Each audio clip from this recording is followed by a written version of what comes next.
formation de 72 heures, la société civile RD congolaise réitère son engagement à évangéliser la population entière pour l'impliquer au processus électoral en cours. Comment assurer le suivi des enseignants, même à distance? À cette question, Samsung vient d'offrir une classe d'Internet à énergie solaire pour des formations. Antena, le journal, Dieu merci Nzob Mabiala.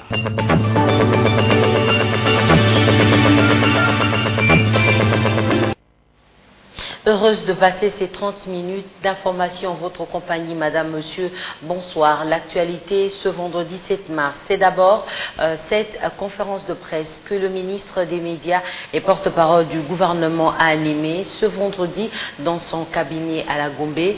Cette conférence de presse a porté sur deux points essentiels.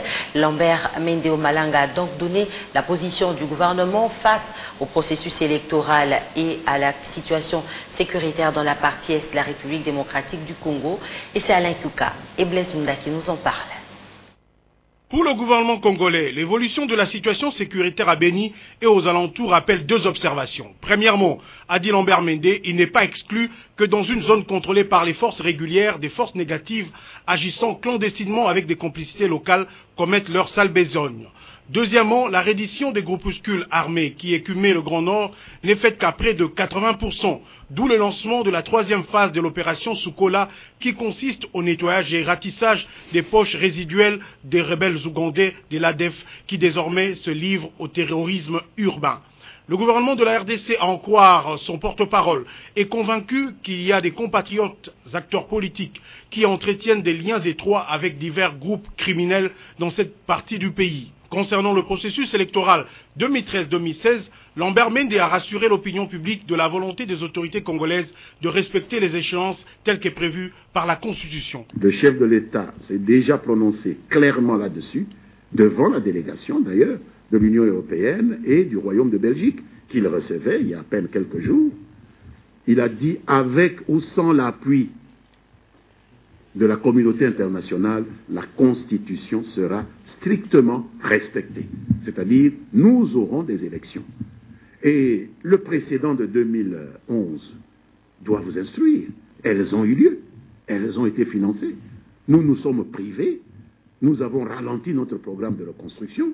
Nous avons ralenti notre programme de modernisation parce que la démocratie n'a pas de prix. Mais il ne faut pas exagérer. Il ne faut pas multiplier cela par 2, par 3, avec des scrutins directs partout. Pour le ministre des Médias, les différentes hypothèses émises par la CENI et les observations relevées dans la déclaration des évêques catholiques membres de la SENCO ne sont que des propositions, car aucune option n'a encore été définitivement levée en rapport avec le changement du mode de scrutin pour les provinciales. En politique encore, le vice-président de la Commission électorale nationale indépendante, M. Pungwe, a clôturé ce vendredi un séminaire de 3 jours consacré à la formation sur le leadership au profit des structures dénommées des forces sociales et démocratiques. Déroulé à la maison des élections Exquine-Mazière, les acteurs ont pris l'engagement d'accompagner la Commission électorale nationale indépendante CENI. Eric Izami et Damien Maungo, reportage. Les défis de leadership dans l'accompagnement du processus électoral par les parties prenantes a été le thème central de la formation de 3 jours au profit des organisations de forces sociales et démocratiques pour la société civile.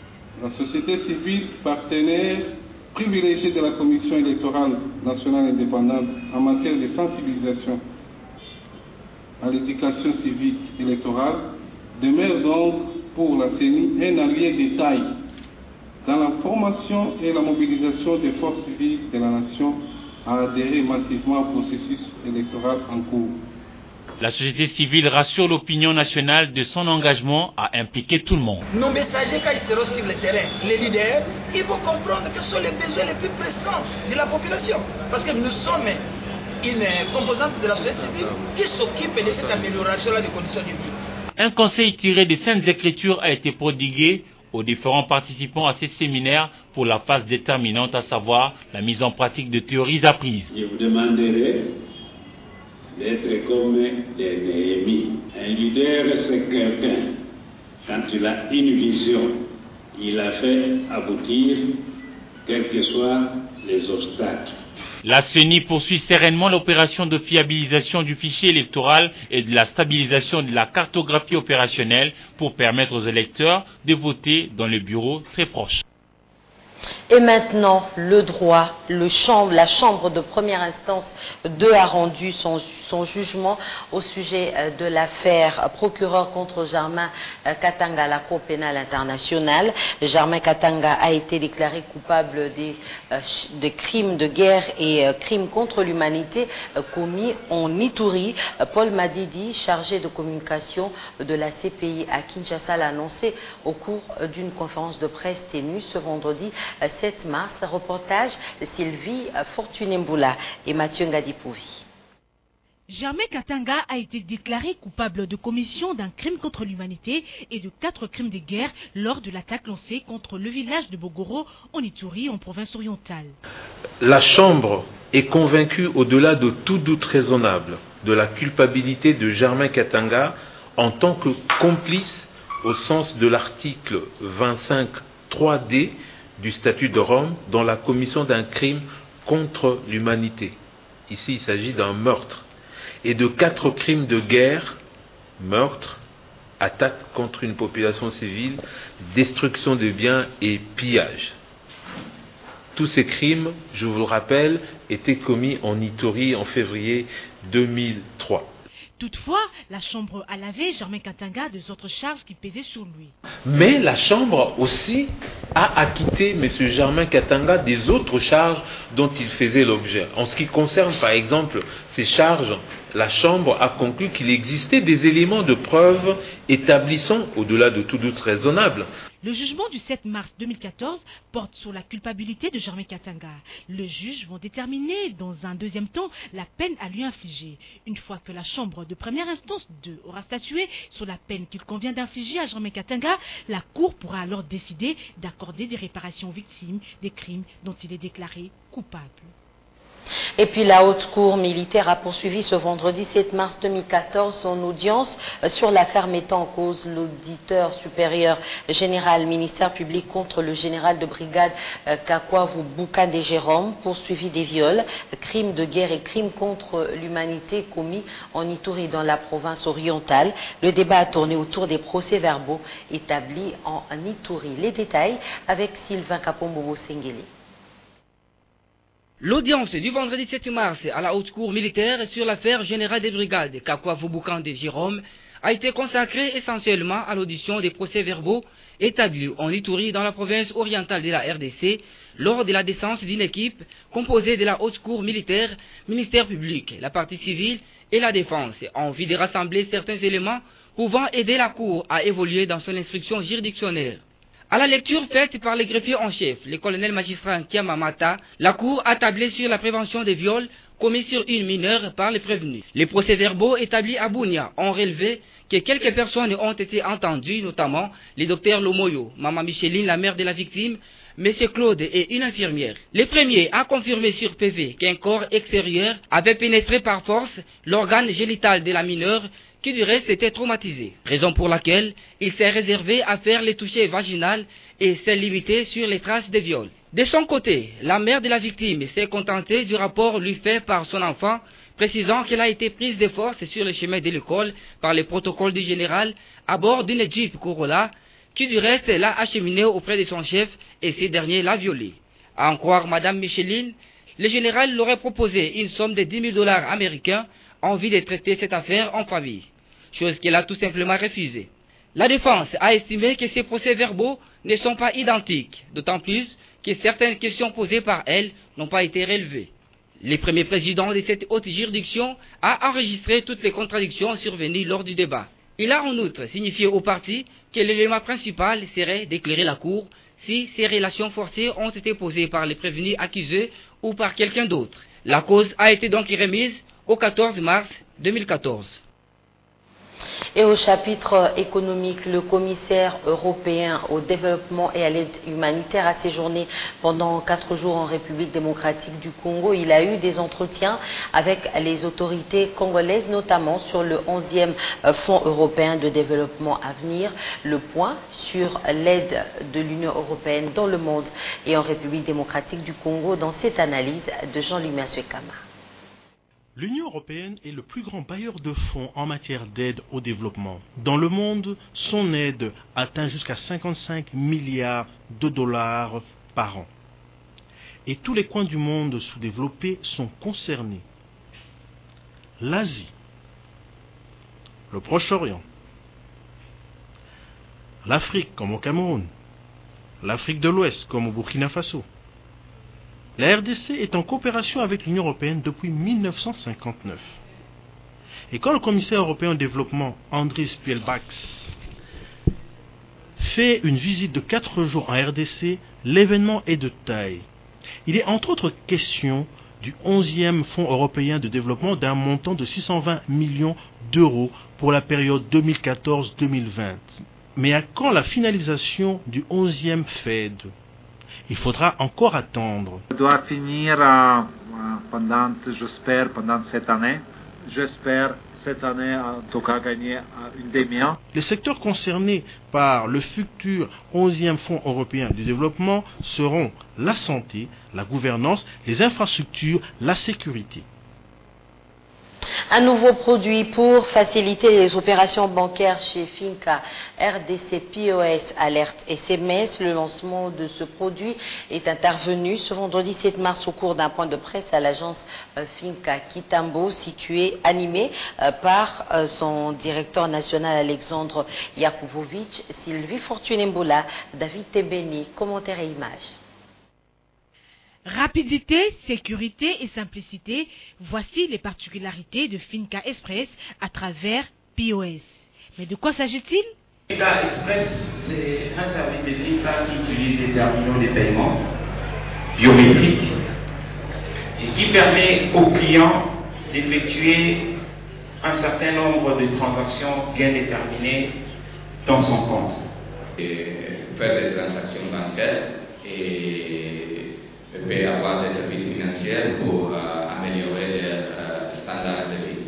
C'est un service qui est accessible, fiable et sécurisé. Quels sont alors les avantages de ce nouveau produit Finca par rapport aux clients? Avec Finca Express, il n'y a pas de file d'attente. Le client n'a même pas à faire 30 minutes. Il n'a pas à faire 10 minutes. Il n'y a pas de raison qu'il fasse 10 minutes. Deuxièmement, nous disons que Finca Express amène la proximité. Actuellement, au moment où nous sommes en train de lancer ces services, il faut vous dire que Finca compte actuellement plus de 130 points Finca Express à travers les pays. Celui qui fait un virement ou un transfert d'un compte à un autre, il ne paye pratiquement rien. Celui qui va même demander son solde ou encore faire imprimer les relevés via les services Finca Express, on lui oblige de payer rien comme frais. Avoir un compte Finca est la seule condition pour accéder aux services des Finca Express. La conférence de presse s'est clôturée avec la visite d'une agence Finca au rond-point Kintambo Magasin pour expérimenter les opérations de ces nouveaux services. Sachez aussi que les accidents de circulation sont devenus fréquents sur la nationale numéro 1 dans la partie comprise entre le pont Maïndombe et Kikwit. L'excès de vitesse, l'inattention des conducteurs et problèmes techniques sont à la base, sont épargnés. Ceux dans les véhicules en l'assurance automobile. Willy Kacha revient sur les récents accidents qui se sont produits à Kenge et à Maïndombe. Suivez. Les accidents de circulation, on en parlera toujours. Sur la nationale numéro 1, route du Bandundu, cette situation prend de plus en plus des allures inquiétantes car il ne se passe pas une semaine sans que l'on vive ce genre de spectacle, dû pour la plupart des cas à l'inattention des conducteurs et aux problèmes techniques. Tout récemment, un accident a eu lieu au niveau du pont Maïndombe et a fait des victimes. 18 personnes qui étaient dans le taxi-bus. Il y en a 6 qui sont maintenant au niveau de l'hôpital Roi-Baudouin et 12 ont perdu la vie. Là, nous avons 10 corps. Avant cela, au territoire de Kengue, un autre s'était produit et on a enregistré de pertes en vie humaine. Heureusement pour les victimes, les véhicules étaient assurés et les familles se sont retrouvées à travers l'assureur institutionnel. Le sinistre s'était produit à la province de Bandundu, à Twenge, et aujourd'hui la SONAS vient de satisfaire à la transaction que nous avons pu conclure avec elle au mois de février. Non, assurez-vous, n'eût été cet abonnement ou cette assurance, aujourd'hui ma cliente allait avoir des difficultés pour être indemnisée, mais grâce à l'assurance qui l'autre partie avait souscrite à la SONAS, et voilà aujourd'hui nous venons de toucher. La culture des assurances est utile pour tous. Il ne faudra pas attendre le pire pour chercher les sourciers. La SONAS est là, opérationnelle 24 heures sur 24. Elle indemnise les cas de sinistre le jeudi de chaque semaine. C'était également le cas ce 6 mars 2014 à l'Umete-Septembre. Pour ce jeudi d'ailleurs, l'assureur national a appréhendé un escroc qui s'est fait passer pour un responsable d'une victime d'un sinistre hospitalisé aux cliniques universitaires. Vous ne le savez peut-être pas, le mois de mars n'est pas simplement consacré à la femme, il est également consacré aux reins et pour 2014, le thème retenu, c'est les maladies rénales et vieillissement. Vous prenez de l'âge, vos reins aussi. Pour Paul Ziakwaou et Patricia Molengo Mbolekuni ont signé ce reportage. Le mois consacré aux reins a été institué en 2006 à l'initiative de la Société internationale de néphrologues et Fondation Reins dans le but de faire prendre conscience de l'importance de reins dans le maintien de la vie et d'une bonne santé. Pour prévenir les maladies rénales, il faut d'abord commencer par le dépistage. Le dépistage de quoi? Le dépistage des facteurs de risque, mais également le dépistage de la maladie elle-même. Les examens sont tout à fait simples. Rien qu'en donnant les urines, on peut rechercher les protéines dans les urines. Et dans le sang, on peut doser la créatinine, on peut doser la créatinine, il faut se faire mesurer la pression artérielle, il faut savoir si on est hypertendu, si on est diabétique, si on est obèse. Et une fois qu'on a fait le dépistage des facteurs de risque, c'est à ce moment-là qu'on va vous donner des conseils. De sorte que si vous souffrez de l'hypertension artérielle, là, il faut prendre les médicaments tous les jours, mais commencer par le régime pauvre en sel. Le rein, c'est un organe principal. Donc quand nous prenons le rein, c'est l'organe principal dans l'élimination de médicaments. L'organe principal dans la filtration même du sang. Avec l'âge, il faut surtout éviter tous les agresseurs de reins comme la déshydratation, l'anti-inflammatoire non stéroïdien et les plantes car elles peuvent causer la mort. Parlons éducation à présent avec cette classe Internet à énergie solaire en République démocratique du Congo, une première du genre qui a été inaugurée ce vendredi 7 mars par le ministre de l'enseignement primaire, secondaire et professionnel Maker Mwangou, dont de l'entreprise et label Samsung. Cette offre vient renforcer la formation continue des enseignants via les nouvelles technologies de l'information et de la communication sur place à Limete, dans Momat et Précieux Mangonzoï. À l'heure des nouvelles technologies de l'information et de la communication, le gouvernement congolais s'efforce d'acquérir le matériel approprié en vue de la modernisation du système national d'éducation par la formation à distance des enseignants et l'échange d'informations interscolaires entre établissements d'enseignement sur tout le territoire national.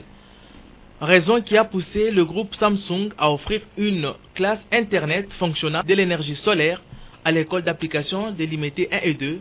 Ceci serait une première expérience en RDC. Philosophie du management de Samsung qui se résume en ceci: nous consacrerons nos ressources humaines et la technologie pour créer des produits et des services innovateurs et des services qui contribuent ainsi à améliorer la société mondiale. Et c'est aussi la matérialisation d'une autre philosophie de Samsung, celle d'accorder une priorité absolue aux personnes talentueuses et à l'éducation. Le ministre Maker Mwangou a souligné l'importance de cette offre. Ces gros et petits matériels, à vocation pédagogique, représentent la consolidation de l'offre de formation à travers nos écoles. Dans le contexte d'une bonne mise en œuvre de la pédagogie, par objectif ou par compétence, ces matériels permettront de rapprocher les gestes de formation aux gestes du métier. Ils contribueront certes à la réussite des parcours de nos élèves. Nous disons merci à Samsung. Soulignons que la classe énergie solaire est un dispositif comprenant un générateur à énergie solaire, un ensemble d'ordinateurs, une connexion Internet à haut débit et bien d'autres accessoires de vidéoconférences et de télésurveillance. Et ça marche plutôt bien. On va parler de la femme à présent au cours d'un entretien avec la presse à Lubumbashi. Madame Lydia Banza, une femme engagée dans la lutte contre toute forme de violence faite à la femme, invite la femme congolaise à l'unité pour le combat de la parité d'une part et d'autre. Elle invite la femme à une profonde réflexion sur la situation en République démocratique du Congo. De manière particulière, elle s'est investie pour le développement de la femme rurale au Katanga et partout au Congo, assurant de la soutenir avec ses propres moyens. Notre correspondant à Lubumbashi, Ricardo Bakwa Kalens, y reviendra dans nos prochaines éditions avec force détail. Comment susciter le leadership féminin en République démocratique du Congo? Bestine Kazadi Ditabala nous livre sa vision sur cette question en tant qu'avocate et présidente de la société féminine congolaise. Elle est au micro de Magali Sissi. Avocate, femme d'action et présidente de la société civile féminine congolaise, Bestine Kazadi Ditabala présente un leadership féminin qui s'appuie d'une part sur la promotion d'une participation active et effective dans le processus de construction de la paix en République démocratique du Congo et d'autre part d'encourager l'inclusion des femmes à tous les centres de prise de décision. Également, nous faisons un plaidoyer à travers les 11 provinces pour rencontrer les femmes et principalement les jeunes filles pour justement les éveiller à la conscience de leur responsabilité politique, à leur responsabilité de citoyenne face à la nation, face au pays, et leur faire comprendre que la femme doit être un partenaire actif du développement et du progrès social. Comment, à travers leur autonomisation, comment, bien sûr, à travers la formation, la scolarisation, comment, en prenant à bras-le-corps l'ambition de leur pays, leur propre ambition, et surtout en nous battant contre les stéréotypes, contre les pesanteurs culturelles, et aussi contre les comportements individuels et collectifs des femmes qui sont souvent basés sur la timidité, le manque d'audace, le manque d'ambition.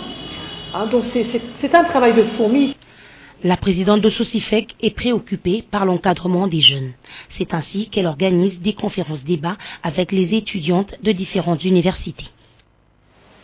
Vous allez à présent découvrir une autre femme. Il s'agit de Dolores Nembuzu, médecin directeur à l'hôpital Saint-Joseph de Limete et militante de la cause féminine. Son portrait vous est brossé par Anne-Marie Ossit et Nana Kalambay. Native de Kivu, Dolores Nembuzu est mariée et mère de 3 enfants. Elle a fait ses études à Kisangani, en Algérie et en Belgique. C'est en 1989 qu'elle décida de rentrer au pays avec un diplôme de spécialiste en chirurgie des fistules où elle continue de mener son combat d'aider la femme congolaise en situation difficile. Tout est question de comment la femme s'épanouit. Si elle s'épanouit dans son rôle de mère et qu'elle n'a pas été à l'école comme ma mère, et qu'elle a produit des personnes, des enfants qui ont été capables de faire bien ce qu'ils ont choisi, je pense que rester à la maison, c'est relatif. Actuellement médecin directeur à l'hôpital Saint-Joseph de Limete, Dolores Nembuzu n'hésite pas à chaque instant de soutenir le combat de la femme. Il y a des femmes particulières qui ont captivé mon attention et les opportunités ont fait que maintenant je suis chirurgienne des fistules. Je répare les fistules, les femmes qui ont une perte permanente d'urine, qui ont eu cet accident alors qu'elles voulaient donner la vie. Pendant plus de 29 ans de service, Dolores Nembuzu croit mordicus au rôle prépondérant que doit jouer la femme dans la société. Et en sport, les commissions électorales mises en place par le comité olympique congolais ont rendu public le calendrier électoral des 3 fédérations sportives, à savoir le judo, le karaté-do et l'athlétisme. Les détails avec Papi Katassi. On connaît désormais le calendrier électoral des 3 fédérations sportives que le comité olympique congolais avait la charge de régler les différends en leur sein. En ce qui concerne la Fédération d'athlétisme du Congo, les élections sont prévues le 24 mars 2014, tandis que le dépôt des candidatures s'effectuera du 10 au 14 mars 2014 au siège du comité olympique congolais. Concernant le karaté, les élections et publications des résultats sont fixées le 23 mars 2014. Le dépôt des candidatures est prévu du 8 au 13 mars 2014. Concernant le judo, la commission électorale a fixé la date des élections le 29 mars 2014. Du 10 au 18 mars 2014, les candidats au poste déposeront leur candidature. A signaler que ces 3 commissions électorales sont respectivement dirigées par Pichu Bolenge concernant le judo, Ngebe Moubiala René pour le karaté-do et Benjamin Makutu Ienda pour l'athlétisme. Et puis en marge des différentes rencontres internationales et nationales prévues en 2014, la Fédération congolaise de rugby s'attelle à implanter cette discipline à travers la République démocratique du Congo.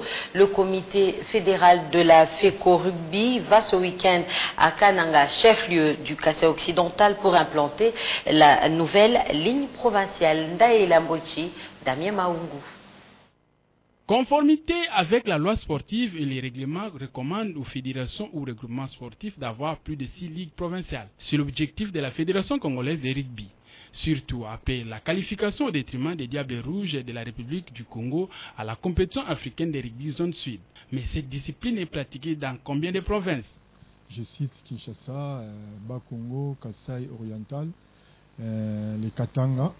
Et maintenant les Kassai occidental qui se structurent, donc il se met dans ces lots-là. L'instance supérieure de la balle ovale passe à la vitesse supérieure par la sensibilisation et l'implantation du rugby à travers la RDC. Du Kassai occidental, où nous allons dans quelques jours demander à tous les jeunes de là-bas qui apprécient le rugby, qui aiment le rugby, que l'occasion leur est donnée maintenant de pouvoir jouer le rugby de manière officielle sous forme d'un championnat, puisque le bureau de la fédération va se déplacer là-bas. Et il sera conduit par le président lui-même, Serman, pour donner la chance aux jeunes. Nous allons avec quelques matériels, les maillots, les ballons, remettre aux équipes qui sont déjà en gestation là-bas et qui se jouent de par-ci par-là. Herman Mbonyo, président de la Fédération congolaise de rugby, a du pain sur la planche. Aux décideurs politiques et aux mécènes de leur voler au secours pour l'épanouissement de cette discipline. On va à présent lire la presse parue ce vendredi dans la capitale, revue de presse, dans une sélection commentaire signée Polydor Patrick Ngaziami.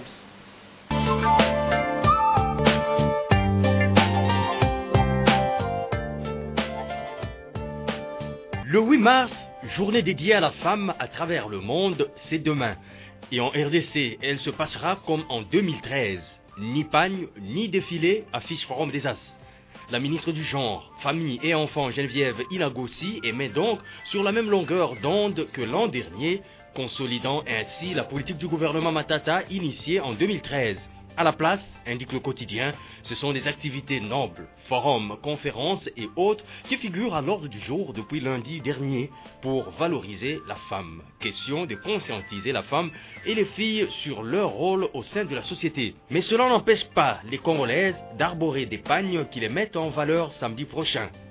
Situation sécuritaire. Dans le Katanga, le phare annonce l'implication de la MONUSCO dans la traque des forces négatives avec pour première cible les Bakata-Katanga, très actifs dans le triangle de la mort, à savoir l'axe Pweto, Manono, Mitwaba au nord Katanga.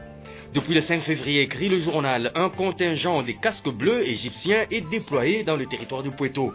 C'est bien pour le quotidien qui dit oui aux Égyptiens, mais qui estime par ailleurs que la responsabilité de sécuriser le territoire national, tout en paraissant comme un signal fort de la tolérance zéro à l'endroit des groupes armés en RDC, poursuit-il, l'initiative de la MONUSCO n'en constitue pas moins un aveu d'impuissance de la part des gestionnaires du système national de défense. Géopolis Hebdo évoque la guerre des titans qui a commencé au sein de l'opposition, allusion faite aux attaques au vitriol de Joseph Olengankoy contre Léon Kengo-Adondo.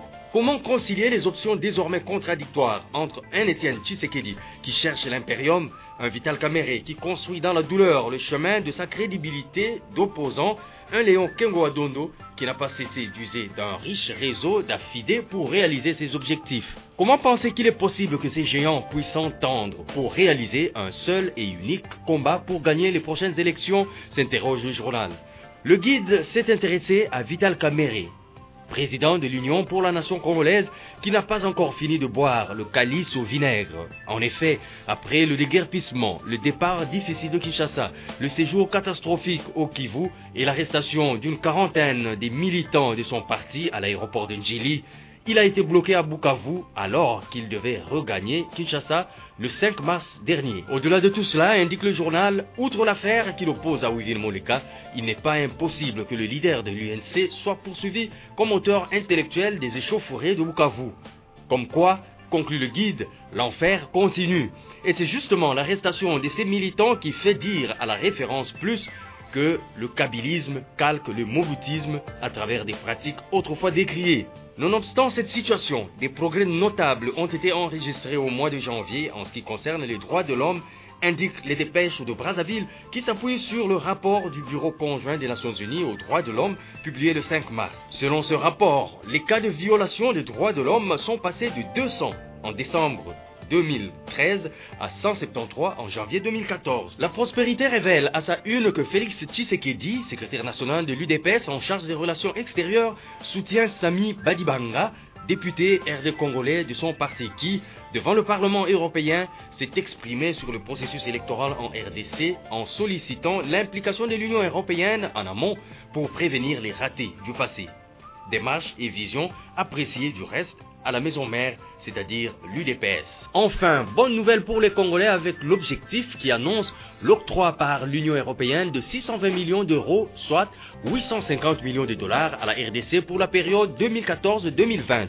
Ces fonds seront alloués, entre autres, à la lutte contre la pauvreté, au renforcement de la démocratie et à la restauration de la paix et la stabilité dans l'est de la RDC. La revue de presse, c'est encore demain, à la même heure et sur la même chaîne. Au revoir.